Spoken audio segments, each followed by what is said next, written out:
Hi, this is Bob Pockris, and welcome to a SceneDaily.com roundtable. I'm with Kenny Bruce, and I'm with Lee Montgomery of the Wix Filters Pick 3 fantasy game on SceneDaily.com. You got it out. You can see if you can beat Lee in your fantasy picks each week.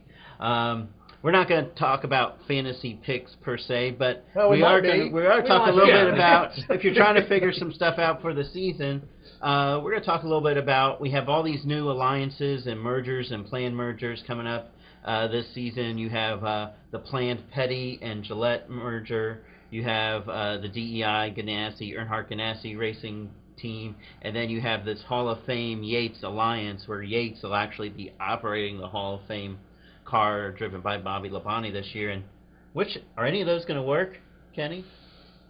Well, if I had to pick one, I'd pick the Yates deal just because they're the only one that didn't change their name. I mean, when you tossed this idea out there originally, I had to go back and look and see what the names of the teams were and who the guys that were driving for the teams were. I mean, there have been so many changes just among that group. But, you know, those guys, you got to give them credit. They're doing what they think they need to do to stay in the sport and try to be more competitive. What do you think, Lee? Well, I was going to say Yates as well, but for different reasons, I guess. Excuse me. I just think that they're just going to be more consistent this year. They've got the backing, the alliance with Roush Fenway, and the other two teams that we talked about. And it's not really funny, but it's almost the merger of two mediocre teams. So will two mediocre teams make one mediocre team or one better team? I don't know yet. Oh, I almost agree with both you guys because the Labonte car has sponsorship. Yeah. And the Yates teams have all said, they've said we got two cars with sponsors and one that doesn't, that might run a partial schedule, maybe 5 races or more. The other teams are pledging to run cars that they haven't yet announced sponsorship for. I think your safest guess is that Labonte, that team is going to do okay. I think the other two may have potential to produce more chase contenders and more wins, but they also have the potential to be to not be good at all. Dale Earnhardt and Ganassi, DEI and Ganassi, you have teams that were pretty good, but now that they maybe have a little bit more leadership, are they going to be better now that they have Chevrolet engines as well? Is that going to make any difference? It's probably really too hard to tell at this point, because we just don't know what's going on behind the scenes. And maybe down the road, the DEI Ganassi thing will be better because you'd think there's more resources between the two of them there. But anytime you merge, anybody in business will tell you, anytime you merge two companies together, it takes a while to merge. It's almost like bringing together two different cultures, and that's a difficult thing. So who knows?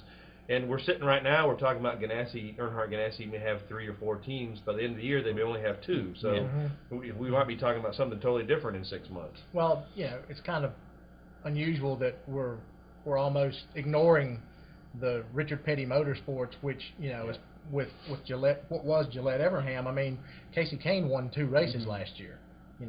He knows how to win. He's been in the chase. Those guys could be very good. I think we'd be remiss if we overlooked those guys and said, oh, this stuff's not going to work. They're not going to be competitive. All they've done is they've added, obviously one of the top names in the sport in Richard Petty, but they've also added resources. They've added talent, and Robbie Loomis coming over. So I think we'd be wrong to overlook those guys. Do you think you have in the DEI Ganassi, you have Martin Truex Jr. and Juan Pablo Montoya? Would you pick, if you had to go with those two, would you pick those two over the duo of Casey Kane and Elliott Sadler, or Casey Kane and Reed Sorensen, or over Bobby Labonte and Paul Menard? I'd probably have to pick, if you're just looking at drivers, Truex and Montoya. I think the two of them have the most talent.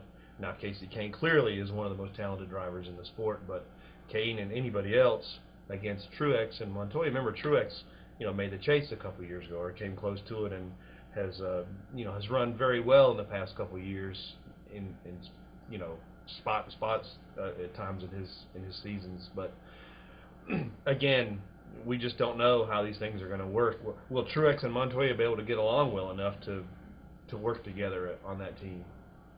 And Truex is in a contract year again, so what's going to happen there? I think the one thing is that you could say about Yates is that the Yates teams exceeded expectations last year. 2 fairly unsponsored cars.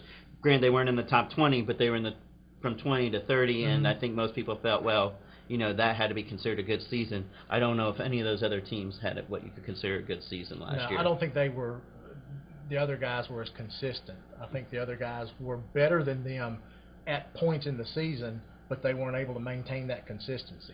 And I think that's one of the problems. I think we won't be getting our answer at Daytona to this question. Maybe by Daytona in July, we'll kind of know which one of these alliances, mergers, or planned mergers will actually work out. Yep. Thanks again for joining us on SceneDaily.com, and we hope you join us again on another SceneDaily.com roundtable.